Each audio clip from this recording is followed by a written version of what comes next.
Assalamualaikum warahmatullahi wabarakatuh. Perkenalkan kami dari kelompok 8 dan anggotanya itu saya sendiri Irfan Danistianto dan rekan saya Siti Nur Aisyah Febriana, Isma Anggraeni, dan Kusmastuti Enggarstiani.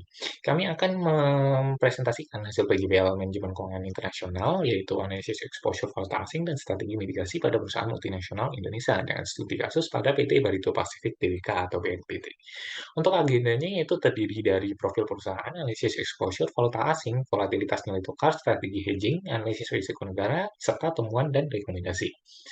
Yang pertama itu profil perusahaan PT Barito Pacific Tbk atau BRPT. Untuk sejarah singkatnya yaitu pada tahun 1979 BRPT didirikan sebagai PT Bumi Raya Puramas yang bergerak di sektor industri kayu di Kalimantan Selatan. Pada tahun 1993, perusahaan ini melakukan IPO di Bursa Efek Indonesia. Pada tahun 1996 berganti nama menjadi PT Barito Pacific Timber Tbk dan pada tahun 2008 berganti nama lagi menjadi PT Barito Pacific Tbk. Nah, pergantian nama di sini mengindikasikan bahwa PT Barito Pacific Tbk tidak hanya berfokus pada sektor industri kayu saja, tapi sudah mulai melakukan diversifikasi ke sektor petrokimia dan energi. Pada tahun 2024, BRPT mencatat pendapatan sebesar 2,387 miliar US dollar dengan aset sebesar 10,532 miliar US dollar. Oke, lanjut ke segmen bisnis utamanya. BRPT memiliki 4 segmen bisnis utama. Yang pertama yaitu petrokimia melalui Chandra Asri Group dengan produknya yaitu PE, PP, Biotadin, Styrene, dan MTBE. Yang kedua yaitu energi terbarukan melalui Star Energy Geothermal sebesar 885 MW dan PLTB Sidrap sebesar 79 MW. Yang ketiga yaitu properti melalui Gria Adels, Patimban Industrial Estate, dan Cikupa. Yang keempat yaitu infrastruktur melalui jeti, gudang, fasilitas pelabuhan, dan pembangkit listrik. Selanjutnya, PT BRPT menghadapi tiga exposure valuta asing.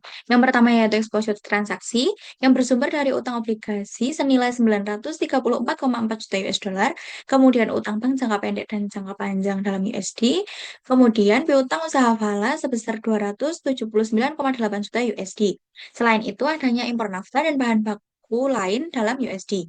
Yang kedua yaitu exposure ekonomi, di mana fluktuasi kurs sangat berpengaruh pada arus kas jangka panjang perusahaan, seperti biaya produksi nafta berbasis USD, daya saing ekspor petrokimia saat rupiah depresiasi, dan pendapatan geotermal dari PLN dalam USD. Yang ketiga yaitu exposure translasi, di mana mata uang fungsional BRPT yaitu USD, namun beberapa anak usahanya menggunakan rupiah.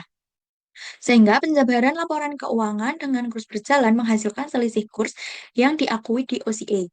Pada 2022, BRPT mengalami kerugian sebesar 6,7 juta USD. 2023 untung 1,4 juta USD. 2024 kembali rugi di 3,3 juta USD. Selanjutnya, berdasarkan laporan keuangan, total aset falas dari 422,8 juta USD meningkat menjadi 1046,2 juta USD. Di sisi lain, liabilitasnya juga melonjak dari 901,7 juta USD menjadi 1.473,9 juta USD, sehingga menghasilkan exposure bersih yang selalu berada pada posisi short falas selama 2022 hingga 2024. Selain itu, ditemukan bahwa utang obligasi mendominasi total liabilitas falas sebesar 63 hingga 70%. Selama periode 2022 hingga 2024, pergerakan rupiah terdiri dari tiga fase. Yang pertama, pada 2022, rupiah mengalami depresiasi 9,2%, sehingga BRPT mencatat keuntungan kurs sebesar 19,2 juta USD. Pada 2023, rupiah menguat tipis sehingga BRPT mencatat kerugian kurs sebesar 9 juta USD. Namun, EBIT-nya naik 30% menjadi 350,1 juta USD.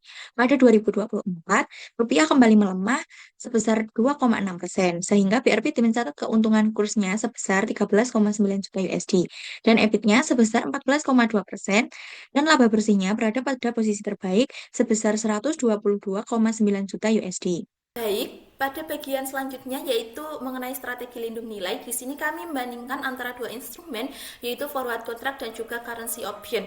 Nah, pada forward contract ini memberikan kepastian kurs tanpa biaya premi sehingga cocok untuk kewajiban yang sifatnya itu sudah pasti dan juga terjadwal. Sementara untuk currency option sendiri ini lebih bersifat fleksibel namun memerlukan pembayaran premi di awal sehingga biayanya itu cenderung lebih tinggi. Lalu kami melakukan simulasi menggunakan senior note sebesar 320 juta US dollar dan juga forward rate sebesar 16.617 per USD. Nah, dengan menggunakan forward contract kita dapat mengunci biaya sebesar 5,317 triliun. Sementara apabila kita menggunakan currency option, kita memerlukan biaya tambahan premi sekitar 132 miliar, sehingga total biaya yang dikeluarkan itu cenderung lebih besar. Nah, berdasarkan hasil tersebut, kami merekomendasikan perusahaan untuk menerapkan strategi layered hedging, di mana untuk jangka waktu pendek atau kurang dari 3 bulan, perusahaan itu dapat menggunakan forward contract sebesar 80-100%. Sementara untuk jangka waktu yang menengah, 3-12 bulan, perusahaan itu dapat mengkombinasikan antara forward contract dan juga currency option. Nah, apabila jangka waktunya itu lebih dari 1 tahun, perusahaan itu dapat memanfaatkan natural hedging melalui peningkatan pendapatan berbasis dolar Amerika. Kemudian, kami memilih India sebagai tujuan utama pasar ekspansi. Berdasarkan analisis Basel yang telah dilakukan, secara politik India stabil di bawah pemerintahan Modi dengan FDI petrokimia 100% otomatis. Kemudian ekonominya tumbuh dari 7,1% hingga 7,6% yang merupakan tertinggi di G20. Dengan permintaan petrokimia naik 7% dan proyeksi pasar 300 miliar USD. Kemudian populasinya lebih dari 1,4 miliar jiwa, namun konsumsi petrokimia per kapita masih rendah, sehingga ruang tumbuhnya masih sangat besar. Tren Cina Plus One juga membuka peluang BRPT sebagai pemasok polimer alternatif.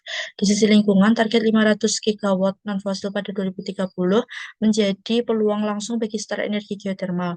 Dan dari sisi legal, total FDI kimia telah mencapai 22,1 USD dengan peringkat kemudahan bisnis naik dari 132 ke posisi 63 dunia.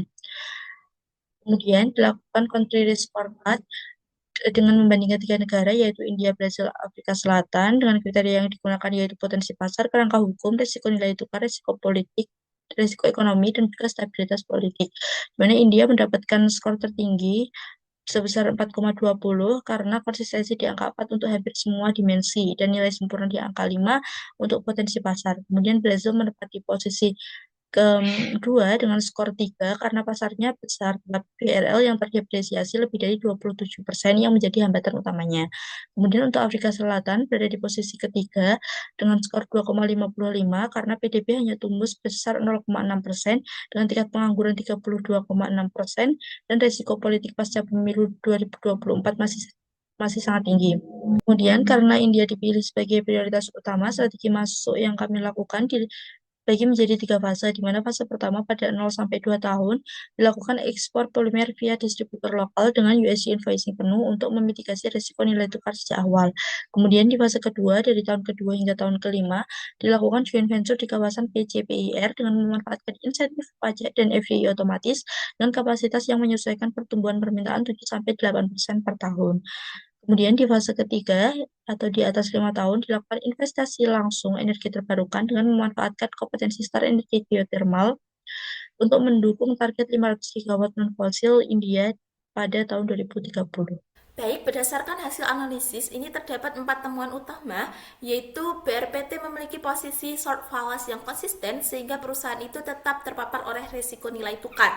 Nah, yang kedua, perubahan nilai kurs ini memberikan dampak yang signifikan terhadap laba perusahaan. Dan yang ketiga, berdasarkan hasil perhitungan, forward contract ini terbukti lebih efisien dibandingkan dengan currency option. Dan yang terakhir, India ini merupakan pasar ekspansi yang paling potensial karena didukung oleh pertumbuhan ekonomi dan juga peluang energi terbarukan yang lebih besar. Nah, berdasarkan temuan tersebut, BRPT disarankan untuk menerapkan strategi layered hedging dan juga melakukan ekspansi ke India secara bertahap. Nah, diharapkan dengan strategi ini dapat mengurangi resiko nilai tukar sekaligus mendukung pertumbuhan perusahaan dalam jangka panjang. Nah, mungkin sekian yang bisa kami sampaikan. Kurang lebihnya kami mohon maaf. Wassalamualaikum warahmatullahi wabarakatuh.